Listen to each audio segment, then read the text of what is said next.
Good afternoon. I want to thank my fellow healthcare colleagues today for being here, as well as our community faith-based leaders.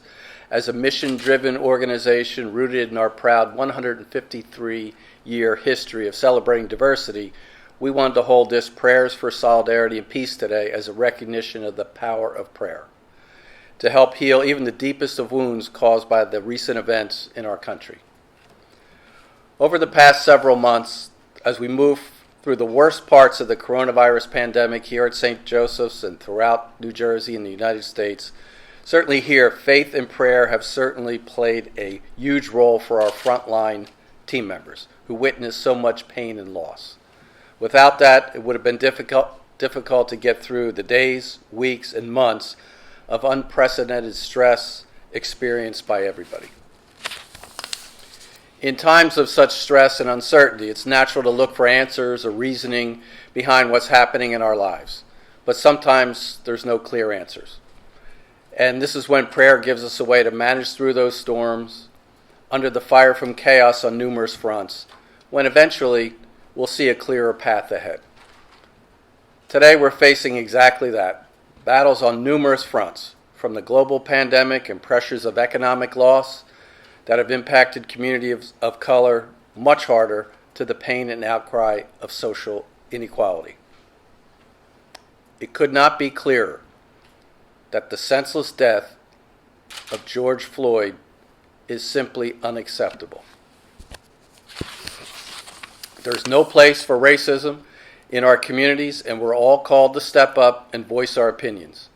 In our proud history, we've learned from our sponsors, the Sisters of Charity of St. Elizabeth, who taught us the value of justice, both what social and individual justice means. So as we go forward, we'll need to rise to new heights and push ourselves to serve in new and impactful ways, to continue to be advocates for justice. Now more than ever, we need to listen and embrace other points of view. Now more than ever, we need leaders who can empathize and engage all the people we serve. Now more than ever, we need to set a course forward that will create meaningful change. Now more than ever, we need to embrace the power of healing through prayer.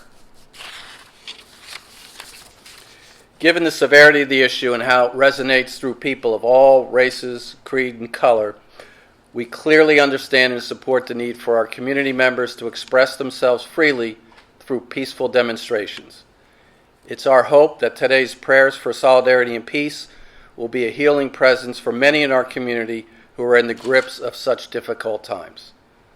I'd like to close by sharing a prayer with you that leaders all across the United States in Catholic healthcare are lending their voices to, a call for peace and justice. So I'd ask you to find a quiet place and reflect. Amid despair, we stand in love and in justice for those who could not stand for themselves. As we pause to remember those who have lost their lives to violence, victims of every manner of abuse, we are remembering those who were promised a land of milk and honey, but who died along the way, never having seen the promised land. As we pause to remember the communities who are left to mourn, may our mourning join with theirs, and may you comfort us, God. In ways only you know, facilitate in us a spirit of love, mercy, healing, and justice, that one day we might live in a land not consumed by violence and hatred, that one day we might live in love and harmony, and that peace might begin with us. In your mercy, O God, hear our prayer. Amen.